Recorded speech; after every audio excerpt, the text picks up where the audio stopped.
All right, so we're gonna get going. Thank you again for joining for the online viewers. We have Professor Richard Johnson from University of Colorado, Denver. I know Dr. Johnson for many years now. He is a good friend, and most important, he's an amazing scientist. He has done lots of work in many different fields. I know most of his work around the area of hydration, electrolyte balance, fructose metabolism, and the impact of fructose and carbohydrates on health. And one thing that is amazing is even though Dr. Johnson, he's a real doctor, he's a medical doctor, not like me that I am a PhD doctor. He has done a lot of work from animal experimentation all the way to human clinical trials with patients and everything you can think in between. So it was always amazing reading his papers and seeing the approach in variety of different methodologies. So without further ado, we'll have Dr. Johnson. This is the second of the water talks for 2025. We'll have more coming in. The next one is in August the 13th. And welcome and thank you for coming to. Thank you. I have to say, I'm really happy to be here. And I've been a major fan of Stavros. Dr. Hydration is. And I really am delighted to come and talk to you because I'm learning that water is not just a matter of hydration, that water has a amazing biology. And I am a very curious person and I get involved in lots of projects. And so what I'm presenting today is kind of a put together from a lot of work that I've been involved in. Much of it is from other people and so forth, but some of it is from our group. So, new insights into water. Well, first of all, I think we all know that the world is heating up and it's being associated with more heat waves and it's being associated with heat extremes like this one from Iran. So Sasha, you probably know one of the hottest days in the world was recorded, in southern Iran. And with the heat and these heat extremes, hydration is critical. And yet the world is seeing an increase in water shortage of potable, drinkable water. And some of it, this paper from, it wasn't from Nature, but it's from one of those type of journals, shows that extreme water scarcity, water shortage, is now affecting almost 10% of the population. And some water shortage is affecting almost like half of the world's population. So here we have increasing temperatures plus water scarcity. And so I would like to look at solutions. And one way to look at solutions is to look at what animals in the wild have done. How do animals in the wild in nature approach a water conservation? And can we learn from these species if we understand how they work and how they protect themselves? Can we learn more about the biology that could allow us to learn more about the importance of hydration and so forth and mechanisms? So there are these interesting animals that can live without water for quite some time. There's this fish called the lungfish, and it lives in Africa, these lakes, and the lakes will dry up periodically, and sometimes they can dry up for like 2 years or more. And when you would think that a fish, when there's no water, is not going to do well, right? But the lungfish actually covers itself in slime and digs and burrows and sort of like hibernates for up to 2 years without getting any water or food.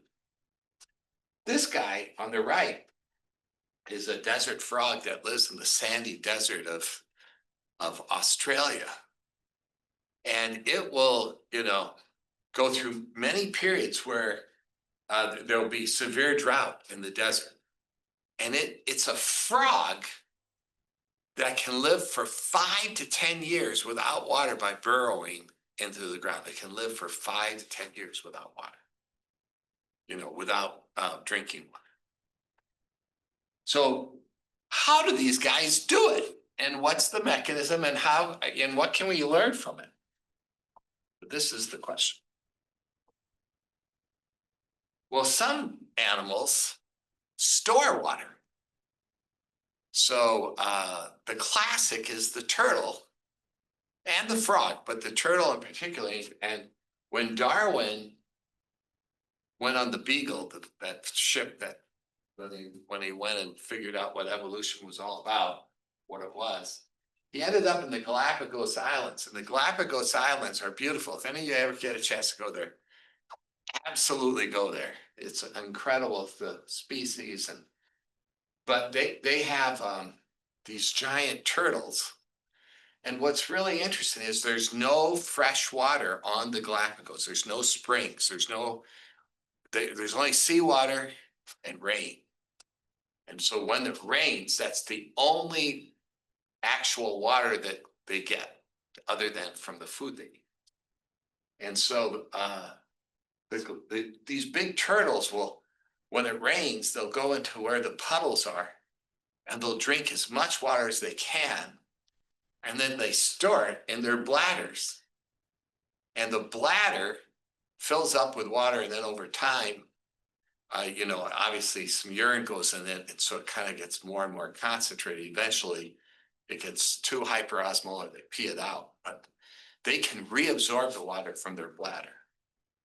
And when the early sailors of the Beagle got there and they were looking for water, they discovered that these turtles were a source of water.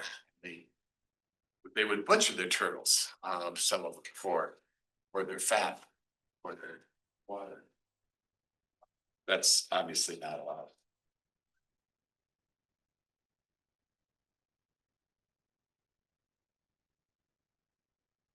The tiwi are these originals that live in Australia in these remote places.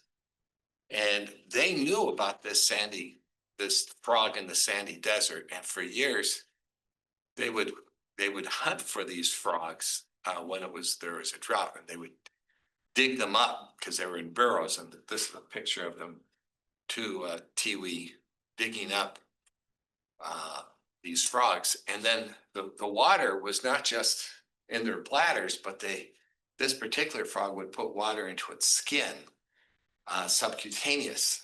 And if you squeeze the frog, water would come out, and they would dig up the frog, put it over their mouth, squeeze it, they would get the water, and then they would let the frog go back, and the frog wouldn't have died, and it would go right back and burrow. Pretty cool. Sorry, I keep doing this.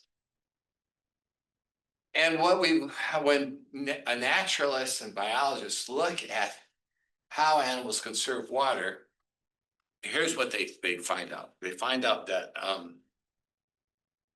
when water is not available, the way most animals get their water is from their food, because food contains water. That's called preformed water. So if there's no lakes, you try to get the water from the food you eat. And some animals get all their water from the food they eat. They don't drink any water. We talked about how some animals also store water in their bladders. And then there's all these conservatory mechanisms to prevent the loss of water. So you can reduce evaporative loss by behavioral adaptations like sleeping in humid burrows, staying in the shade, foraging at night, or physical adaptations like normally when you breathe, the air gets humidified inside of you. So when you breathe out, you're losing water vapor. And that's a major loss of water. So some animals like the camel have these turbinates that is like a water exchange system so that as the water, it's humidified in your lungs, but as the water comes out, as the air comes out, the turbinates reabsorb the water so that you end up exhaling dehumidified air. And some animals will try to lower their body temperature, like at night, to reduce metabolism and water use. And then, of course, animals will reduce the water in their stool and in their urine when they get dehydrated. So these are some of the classic things that animals do, and we all know about them, and et cetera. But today I'm going to talk about another source of water that you may not have thought about, and something that turns out to be very important. And that is that fat and glycogen can be converted to water. So when you metabolize, fat doesn't contain water, but when you break down fat, you produce water. And you can produce 1.1 cc of water. Oop, I kind of went. You can produce 1.1 gram of water from 1 gram of fat. You actually make more water than there is fat when you metabolize it. And you can make about 3 grams or 4 grams of water from 1 gram of glycogen. And the reason is fat is anhydrous, meaning it doesn't contain any water. But glycogen actually kind of forms a matrix in which water is trapped.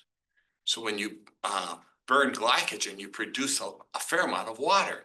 And you probably know that people who go on a keto diet burn their glycogen and they get this massive diuresis that first week. That's water being released from the glycogen that's being broken down.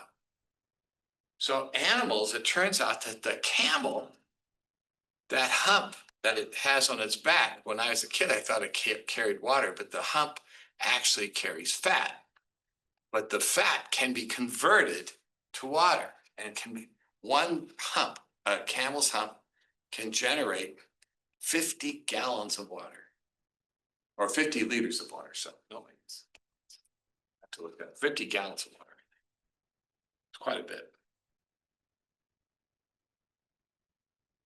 So turns out that there's 3 major sources of water. There's the water we drink, there's the water that we get from food, and there's the water we make. And yet when we talk about water, we tend to be focused over here. But there's 3 sources.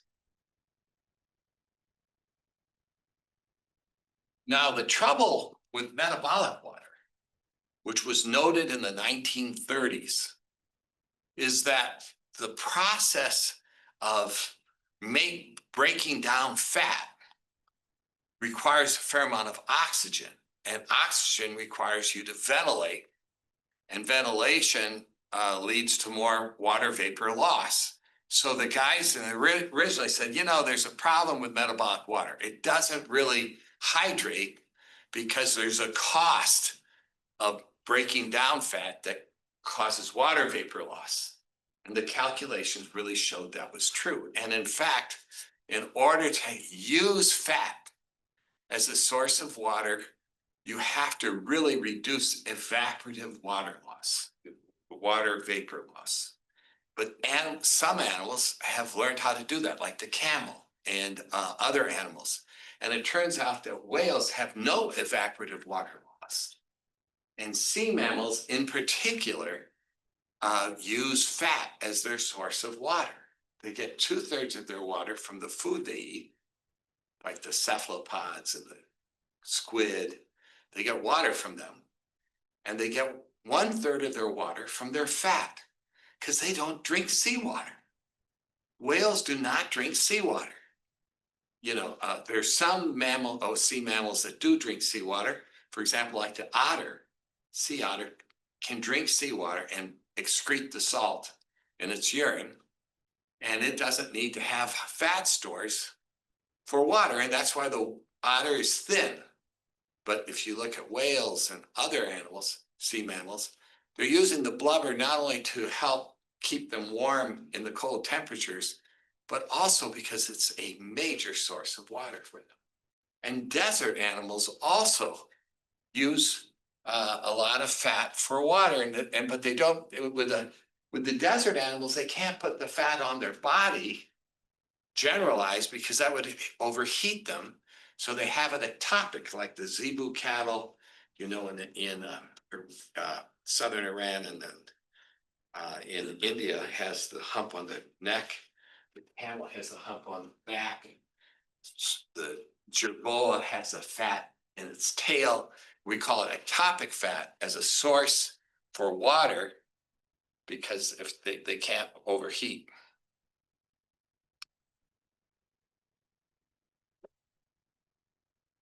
And this use of fat for water is used throughout the animal kingdom.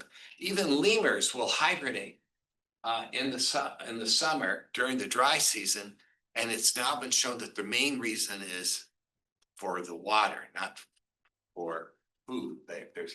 And some animals, like the orangutans, will also generate fat during the wet season and then live off it for calories and water during the dry season. So desert animals in particular are more adjusted to using metabolic water. And so there was this interesting study where they took a desert hopping mouse that's a king of water conservation, and a regular mouse, and they took away the water for a couple of weeks, 12 days. And what happened was, which is interesting, is that the mouse, I mean, the desert hopping mouse, who's an expert, immediately quits eating when water is taken away. It's called acute anorexia. But then he starts eating more with no water because he's trying to get the water from the food. He's trying to get the water from the food.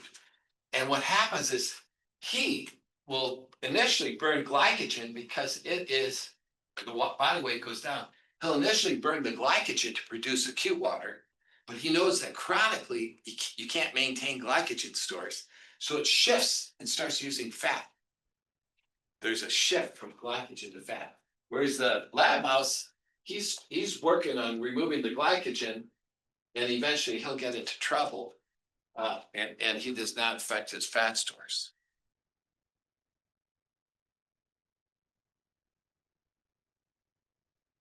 So now we know we have another source of water that some animals use. And the question is water conservation mediated by hormone? And I think all of you will say yes. We learned about vasopressin in our biology class, and how with dehydration, there's a rise in serum osmolality that stimulates the release of vasopressin. It binds to the vasopressin 2 receptor in the kidney and causes urinary concentration. The king of urinary concentration is the kangaroo rat, which can concentrate 5 times more than humans. And this allows it to not only conserve water, but it can also drink salty water because it can get rid of the salt and hold on to the water. So this is a huge advantage, especially in these marshlands, like in the Nile and so forth, where they can actually drink this brackish water. They can survive because they can kick out the salt and hold on to the water.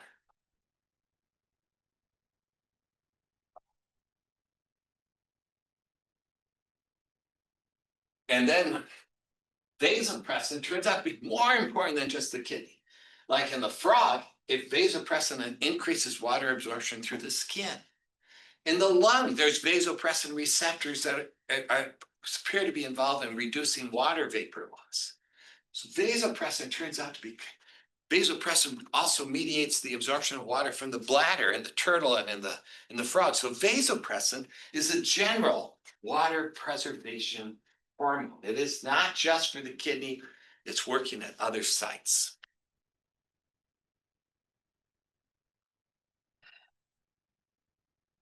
So I was thinking about this some years ago, and I said, well, if fat is a source of water, could vasopressin be involved in fat? Could vasopressin be also driving fat as a protective mechanism for the animal to hold on to water another way? And at that time, both Stavros and I were going to these meetings held by Danone in France. And there are all these people pointing out that vasopressin levels are high in the blood of people with obesity. Not only is it high in obesity, it's high in diabetes, it's high in metabolic disorders, and it predicts, if you have a high vasopressin level, it predicts the development of obesity. And not only that, people who are obese tend to be dehydrated, and work by Jody Stuckey, who we were talking about last night, and also you've been involved in some of these studies, have shown that people who are obese tend to be dehydrated. If you measure by bioimpedance, if you measure by serum osmolality, serum sodium, even mild, simple tests, they tend to have high urine osmolality, high serum osmolality, high copeptin levels or vasopressin levels. It's really interesting. Could obesity be related to vasopressin and dehydration and the need for the organism to hold on to water by creating fat? Could we be caught in some evolutionary story? Now, one of the reasons I was interested in this, because you're saying, what is a kidney doctor doing here? Was because I started studying sugar. And I found that sugar, as did millions of others, I'm not going to claim this as mine, but sugar is really good at inducing obesity in animals. When you give sugar in the water to animals, they become obese, diabetic. And we've been studying, we discovered that the sugar contained this fructose, and it was really the fructose that was key at driving this process. And if we gave fructose to a mouse, he would become fat, and they would become insulin resistant, and they would get hypertriglyceridemia, and the whole works. And I studied this for 20 years and many NIH grants and many papers. And what we found was that fructose was really a survival nutrient. That animals eat fructose, like in the fall, eat all this rich. When they eat fruit, they're not eating one fruit like we are. One fruit has small numbers of fruit is healthy, right? Because it's got all the vitamin C and everything. But if you are like a bear, you eat 10,000 grapes in 24 hours, which has been documented. You're getting a dose of fructose like a soft drink, like a lot of soft drinks, and it stimulates foraging. It causes hunger and thirst and foraging and fat accumulation and insulin resistance, which reduces metabolism in the skeletal muscle, allowing the glucose levels to go to the brain. Inflammation markers, raises blood pressure, reduces oxygen needs because it shifts you to glycolysis. These are all things that I'm not going to talk about today, but you can read them in reviews, so forth. But fructose is like switches an animal into a survival mode, which is meant to allow it to survive a period of food shortage. It has the fat to store energy and water. It reduces its metabolism. It can fight low-grade infections. It raises blood pressure and glomerular pressures to maintain circulation and excretion. And it even, it's a protective mechanism, supposedly. But what's interesting is when we looked at it, I said, could vasopressin be involved? And when we gave oral fructose to animals, their vasopressin levels went up along with their body weight. So somehow fructose was stimulating vasopressin. And then I found in the literature, someone had already reported this in humans, that fructose stimulates vasopressin. And so then I became interested, could fructose be involved in vasopressin regulation? And here is the kind of a big exciting finding is that there is a way your body can make fructose. And your body can make fructose from glucose. And it's called the polyol pathway. It's driven by this enzyme called aldose reductase.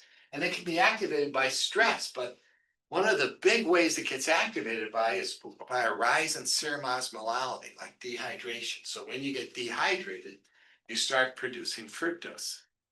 Now I think you're getting the idea.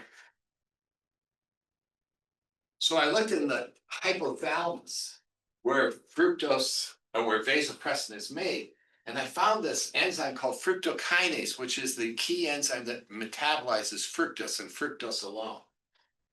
And then what we wanted to do was we said, what happens if we just dehydrate an animal?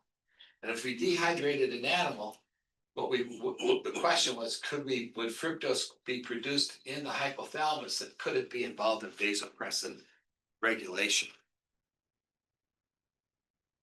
And what we found was that when we dehydrated animals and their serum osmolality went up, they started making fructose in their brain, and it stimulated vasopressin. And if we knocked out the fructose metabolism, they didn't make as much vasopressin. They could still concentrate their urine.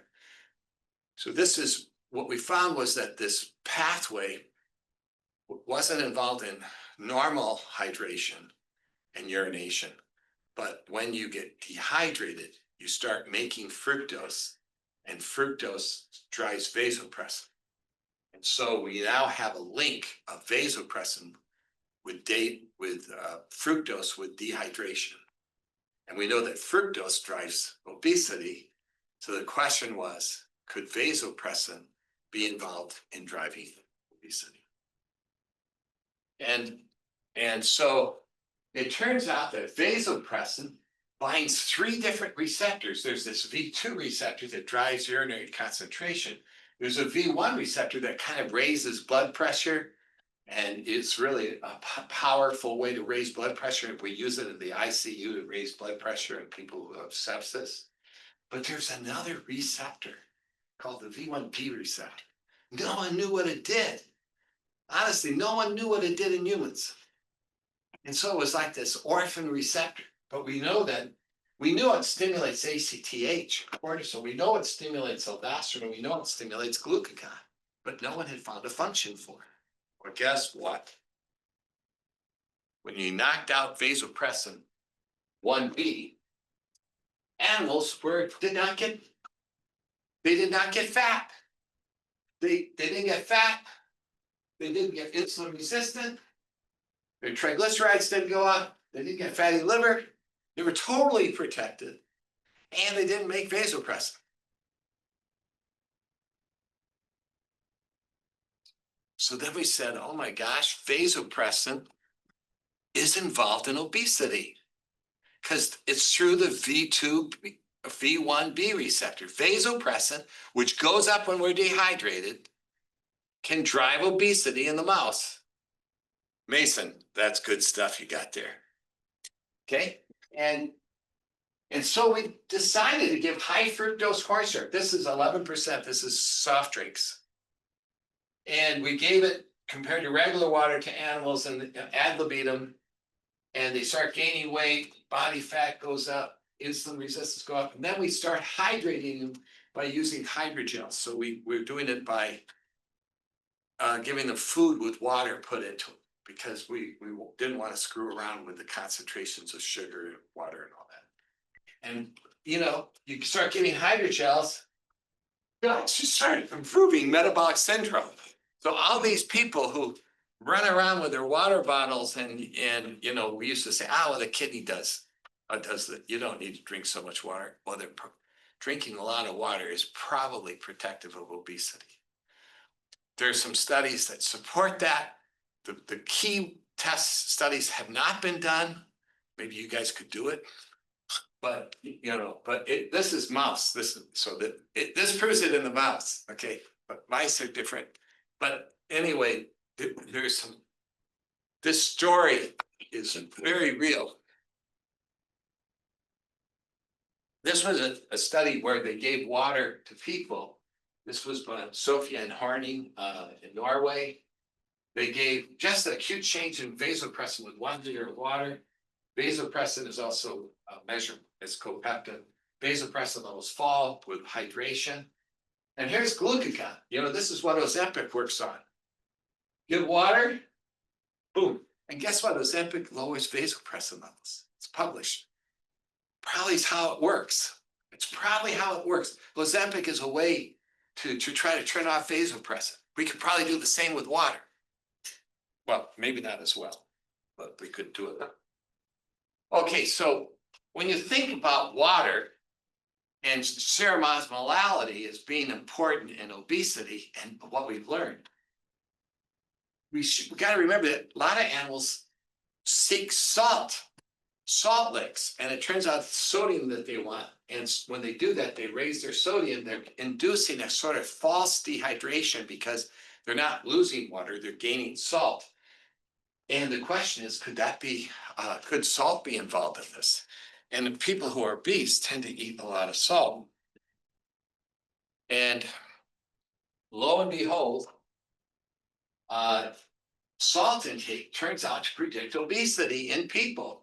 This is a study from Ma et al. I think it's Korean, but might not be. But anyway, here's BMI and body weight showing that as you go to a higher tertile salt intake, it's associates, this is cross-sectional, but it associates with higher BMI, waist circumference, et cetera, and in adults and in children.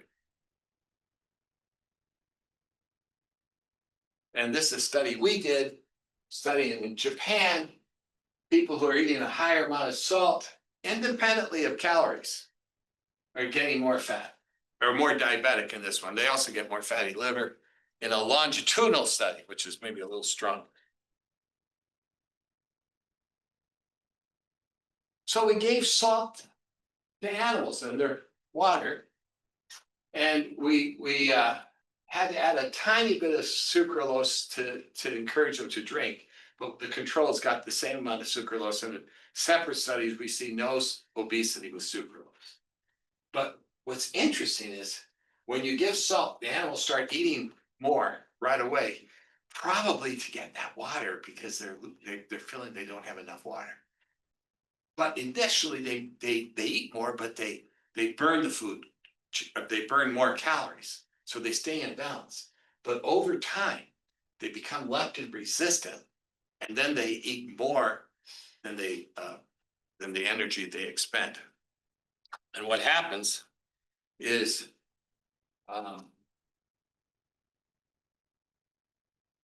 they start gaining weight, but it doesn't occur until 3 months. So if you give sugar, they start getting fat within about 3 weeks. Here you have to wait 3 or 4 months. So it's like you think they're not going to get fat, and then boom, they start separating. They get fat, diabetic. So a lot of salt's probably not good, right? A lot of salt probably not good. And not only that, fat, hyperglycemia, their fructose levels go up, their blood pressure goes up, and their heart rate goes up. But guess what? If you block fructose metabolism, you block it all. I don't think I have that slide, but we published this in the proceedings of the National Academy. If you knock out fructose, they drink the same amount of salt, but they don't even get hypertensive.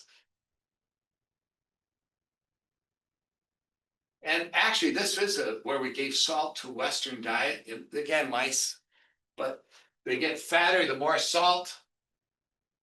They eat more, they get more leptin resistance, but if you knock out fructose metabolism, you really block it. So this tells me that Western diet, it isn't just the sugar we're eating. There are other things like salt, and it turns out that high glycemic carbs also generate fructose, and it's going through vasopressin, and it's going through the vasopressin 1b receptor. And so we decided to do some studies in humans. So we gave, this was done by my friend Mehmet Kambi from Turkey. He's from Istanbul. And he's doing beautiful clinical research, and it's a true collaboration. But what he did is he took soup, lentil soup. You can add like creamy soups and lentil soup. You can mask the salt with that soup. So he put like 3 grams of salt in one bowl, and he gave it to people. And when he does, blood pressure shoots up, osmolality shoots up, vasopressin shoots up. But if he hydrates with water, he can block the blood pressure rise, etc. So it's pretty cool. Then he did another study. This was also cool. So this is sort of the same study that he gave apple juice as a source of fructose, or he gave salt. And again, salt, remember vasopressin 1B goes through ACTH and cortisol. So ACTH and cortisol go up with both juice and salt, and they're blocked by hydration. And that's really important because there's more and more evidence that obesity is associated with elevated ACTH and cortisol levels. And some of how Ozempic works is being thought of to be related to some of these effects. And so the amount of salt we eat with ultra processed food, or if you go and buy a hamburger at Burger King versus making your own food, there's a huge difference in salt and sugar. Ultra processed foods carry all these things that activate this pathway. So we're going to go back to nature to wrap up the story. So I got asked to speak about water at this National Academy meeting in Sweden, where they had all these hibernation physiologists coming. And I thought to myself, could water be involved in hibernation? And here was my insight. There was this guy named Angus Barbieri, who was he was hugely fat, and he fasted a record 380 days. And all he had was water and coffee, water, and vitamins. And he went 380 days without food. And I was thinking to myself, if you can live 380 days without eating food, why does an animal who gets fat for hibernation, why do they drop their temperature? They can hang out and just drink water and coffee by the fire. They don't have to hibernate. So then I thought maybe hibernation wasn't for the calories, but was for the water, because I remembered this guy writing in the 1930s that when you burn fat for water, you're losing water vapor. And when you drop your temperature, it turns out that you drop the water loss by it's 1/80th of the water loss through the lungs in these animals, because they're low temperature, they're breathing only a few times a minute. And so it reduces their water loss. And so could the reason animals hibernate and drop their temperature be due to water, not due to calories? And so here's interesting. So I started reading about it. And when animals are getting fat before hibernation, they have to get fat. It's like switch is turned on. They start eating, a lot of them eat fructose. They switch to a carbohydrate dependent oxidation. The vasopressin levels are high. They're like driving fat. And then in the winter, they drop their vasopressin levels to 0. They start burning fat. I go, wow, that fits. Does more fit? So then there's questions, what makes that fat animal go into torpor?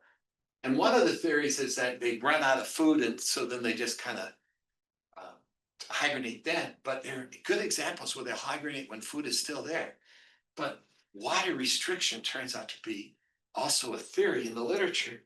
And actually, it seems to be a pretty good one, because like this study, if you take a hamster that normally does hibernate and you take away its water, especially if it's erratic, the days to hibernation shorten. The duration of hibernation of torpor extends, and the frequency increases. In other words, if there's not enough water around, they hibernate quicker. That would be consistent And then been this big mystery in the hibernation literature, because these little guys, when they hibernate, they'll hibernate for like 2 weeks and then they wake up for 24 hours. And no one knows why. But what happens is when these animals are hibernating, they're breathing very low, so they start accumulating CO2. And that makes them acidotic. They develop respiratory acidosis. And when they come out, they ventilate and blow off the carbon dioxide. But that would mean that they would have to have water to do that, because remember, water vapor is involved. So what's interesting is that they shift. I forget this slide for a moment. They shift when they wake up. They shift to glycogen, which produces a lot more water. So when they wake up, they're burning fat, and then they wake up, they burn glycogen, which allows them to produce all this water, and that allows them to ventilate and blow off the CO2. And then they switch back to fat. And when they wake up, their vasopressin levels go up, just like you would expect it. And you can alter arousal by altering the humidity. So if you make it more humid, they will wake up less often. And if you make it really dry, they have to wake up more quickly. What's more, this is like the kink. So if you take a hibernating animal and you inject it, they have low vasopressin. You inject it with vasopressin, they wake up. Boom. And it's especially if you activate the V1B pathway or the V1 pathway, they wake up. You can induce arousal, and spontaneous arousal is also associated with it. So it turns out that hibernation looks to me like it's all about holding on to water. And it isn't just holding on to calories. So in summary, water scarcity is increasing. What can we learn from nature? Most animals get water directly or from food, but fat and glycogen is also a source. We don't use fat and glycogen so much because of all the carbon dioxide or the water vapor we lose. But if we actually develop ways to reduce water vapor loss, we actually could metabolize fat. Vasopressin is not just important as a water hormone, but it's a fat hormone that increases fat. It's the fat hormone. It's not insulin. Insulin's a fat storage hormone, yes, but when it comes to obesity and metabolic syndrome, this is the guy driving insulin resistance and diabetes. We've been studying the wrong hormone. And glycogen, when vasopressin goes up, it produces glycogen, so you do get some water from the glycogen breakdown. So it's sort of a trick, but for long-standing water conservation, you have to use fat. So vasopressin is really there to help increase the fat. Both fructose and salt drive vasopressin. When you drink a soft drink, your vasopressin levels are going up. That was shown by Zach Schlater and also by our group. So soft drinks raise vasopressin, which activates obesity. Hydration suppresses vasopressin, suppresses obesity. You guys are in the right science. You're studying the right thing. It isn't just hydration for keeping the osmolality normal. It's to keep you thin, healthy. And hibernation developed as a way to store water and calories, but probably more water. So we're wrapping up. Oh, that is my last slide for some. Usually I have a slide with all 2 million people I collaborated with, but I don't have that. So I'll take questions. Thank you. Thank you. We'll take questions from here first, and then we'll start addressing questions from a Q&A from the webinar. Yes. So the thing that I immediately go to is diabetes insipidus. which has Yes. been, I think recently coined as insufficiency, if I'm correct. Is there any literature or any studies relating to people with this condition and, obesity? Yeah, it's a very good question, actually. So let's talk about that. There are these rats called like the Brattleboro rats and all these things. They have diabetes insipidus, and diabetes insipidus, if it's due to a lack of vasopressin, you might suspect that the animals would stay thin, right? Because they would not be activating the V1B receptor. I don't know if anyone's done studies on people with the DI to see if they tend to be thin, but my personal experience is that they are thin.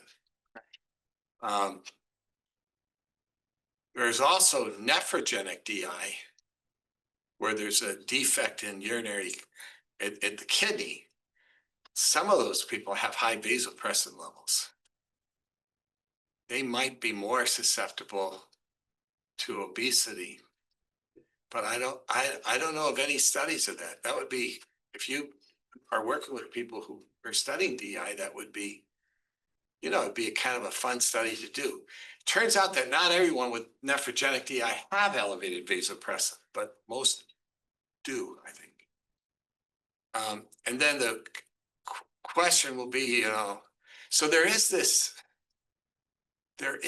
interesting evidence that people who are, obese tend to have concentrated urine. I think I showed you some evidence for that. When I talk to my friends that run obesity clinics, they say, oh yeah, everybody's eating too much salt. They all have concentrated urines. Even Jeff Sands, who's kind of a hydration guy, noted years ago that people with obesity tended to have high urinary concentration. So yeah, I think that the story holds. There are probably going to be exceptions. Can't all be one thing, right? But yeah, you guys are in a fantastic field. Mason, right? Yes, yes. You are joining a good group, and these guys, you can do studies to try to tease out how hydration affects metabolism and health, and you're doing that already, different ways. But this is one path that could be tested more directly. And for example, there's this big relapse that occurs when they stop Ozempic. I mean, it's like huge. There's a group called Verta Health that does keto diets, and they've shown that going on a keto diet can block that relapse. But when you go on a keto diet, you're carb restricting, and basically it's getting rid of sugar, and it's also getting rid of glucose, keeping the glucose levels down. And glucose is what turns into fructose. And salt will not make fructose unless there's glucose present. So salt activates the enzyme that converts glucose to fructose. So if you're on a keto diet, you're really protected from this pathway. And no one studied this pathway with keto diets. But what would be really interesting is with the Ozempic, is theoretically, if you measured, Ozempic suppresses vasopressin, published. So you could measure the relapse with vasopressin. Does vasopressin go up when they stop? And what happens if you suppress that with hydration? And you could dial in, you could do a study where you dial in how much water a person needs to take to keep that vasopressin suppressed. And you might find, that could be a New England Journal paper where you are showing that just modulating hydration to keep the vasopressin levels in the normal range is as effective as spending, X billion dollars on, that's pharmaceutical costs. And, it would be great. And, you could have the guys that don't get hydrated and their relapse like this. the guys that get really well hydrated here. And then you do a sub-analysis to see who suppressed their vasopressin. The guys that suppress their vasopressin are down here, you know? And the guys that didn't suppress are up there. And then you really got it. So there are all kinds of things you could do to look at this. And you could look at loss of carbon, a loss of water vapor through the nose. I think there are ways to test for that. And you could say, okay, the guys that live in Phoenix that do well when they run a marathon and the guys that don't, and have they adapted a system to reduce their water vapor loss? Or is it strictly that they're drinking the right amount? You see what I'm saying? And then you could also, like, there's this hyponatremia that occurs with marathon running. And maybe that's where you can't suppress the vasopressin very well for one reason or the other. So you could say, okay, I think that the people who are going to drop their serum sodiums with, with marathon running, maybe that correlates with the vasopressin and whether or not how much it's suppressed. And maybe it's the guys that are drinking too much sports drinks with sugar are keeping their vasopressin levels up, and they're the ones that are developing the severe hyponatremia and death. So there's all kinds of things that you all could do that could really have major impacts. So and there's so few people studying this. You guys you're in the right place at the right time. Yeah. So thank you for your fascinating talk, Dr. Johnson. My Yeah, question is, you kind of already touched on this, but so you spoke on GLP-1s and Ozempic, things like that, where they focus on GLP-1s. So you're saying the potential next big Ozempic drug could focus on lines of hydration, but would it be like potentially a pharmaceutical that? Yeah, you could give a B1B receptor antagonist. Right. Okay. So B1, and would that work on maybe fructose? Maybe. Whatever that gene is, suppression, or I'm trying to get. Yeah, B1B receptor antagonists. You try. There's some out there. Okay. There's some that have. Yeah, that I just retired, but I actually worked with a guy to make a V1B receptor antagonist that has a little bit longer half-life, but we never got the funding to push it through. But if you have connections, we could join forces. We could even form a little company together. Yeah. So yeah, I mean, it's open. That one is a good one. You're right on the money. You also can theoretically do it with fructose metabolism inhibitors, and there's a lot of people trying to make that. Okay. And you could try to just do hydration. But you're exactly right. Once you have a hypothesis based on animal data and nature and all that stuff, it's perfect to take it to the next step, prove it clinically, and then be entrepreneurial. There's nothing wrong with being entrepreneurial. Just stay true to the science. Don't let the entrepreneurial get the better side of you, because don't let money drive. Let the science drive, and then the money will come. Appreciate it. Yeah. Yeah, Sasha. You said that a lot of these are driven by serum osmolality increasing. Have you found that it's not just diet that causes it, but also any like renal diseases, liver diseases? Exactly, it is. It's anything that raises serum osmolality, chronic kidney disease, dialysis with hypertonic. It seems to be in all of those. Stress raises serum osmolality apparently. I don't have any papers to cite for that, but stress activates aldose reductase. We have a paper coming out, just got accepted to Nature Metabolism. We can show that when you drink alcohol, that serum osmolality goes up with alcohol because you have to metabolize it. That serum osmolality triggers fructose production in the liver, which drives fatty liver and alcoholic liver disease and also alcoholism. And if you block fructose metabolism, you can block alcoholism. and you can block the liver disease from alcohol. Just accepted. We've been working on it for years. It's in the mouse, not in the human, but it's pretty exciting. Alcohol supposedly inhibits vasopressin though, so we didn't actually study the alcohol vasopressin story. I think it acutely inhibits vasopressin and chronically stimulates it. That's what I believe, but that's a hypothesis.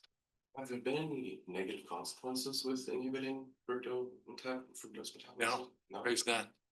People who live normally, normal lifespan.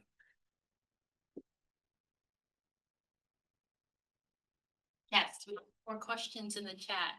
I'm wondering if these new hydration packs that everyone is drinking is actually good or bad for you and your hydration. Well, we did do a study in mice with chronic kidney disease where we gave the World Health Organization rehydration solution and had too much sugar in it, and it made kidney disease worse.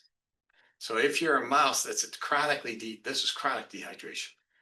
The World Health Organization recommended hydration fluid is a little too high in the sugar because we showed it was the sugar. I think I can send you that paper. But in general, most hydration things, people are wise and most hydration solutions are good. Yes, sorry. Move a little bit so people can see you. So Okay. you're in the camera. That's all. I didn't know that. Yeah, but anyway, yes. Another question? Thanks for your very interesting presentation. Have you published a review article regarding the associations of hydration, ABP, cortisol, obesity, and metabolism? If yes, please provide the citation. Well, I do have a paper just in press. I went to this meeting in Sweden where I talked about the story today. And that review got accepted just this last week. It's going to be in the Journal of Internal Medicine, and they are anxious to get it out quickly. And it will be open access. So, but I'll send a copy to Stavros when I get it. Awesome. And then we're doing a review on fructose in general for nature metabolism. And I do have a paper I can send to Stavros.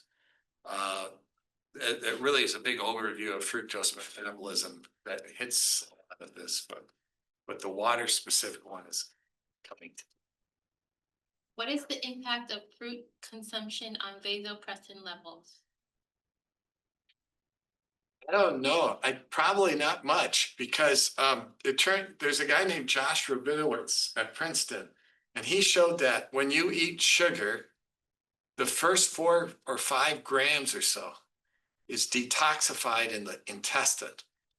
And most fruits are like 4 to 8 grams. So when you eat a fruit, most of it gets metabolized in the intestine where it does not activate these pathways. So it's like so anything with small amounts of sugar in it are kind of removed in the intestine. It's really concentrated sugar that gets you. So it's the big rich Dairy Queen desserts, the soft drinks where it's like 30 grams of fructose, it's like that. And it also relates to the speed with which you ingest it. So we did a study with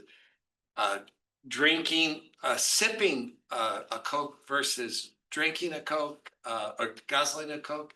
And, when you drink it fast, you get this big wave. So the fructose concentrations are high. And that activates this, it's like a dimmer switch. The more the fructose, the more the switch.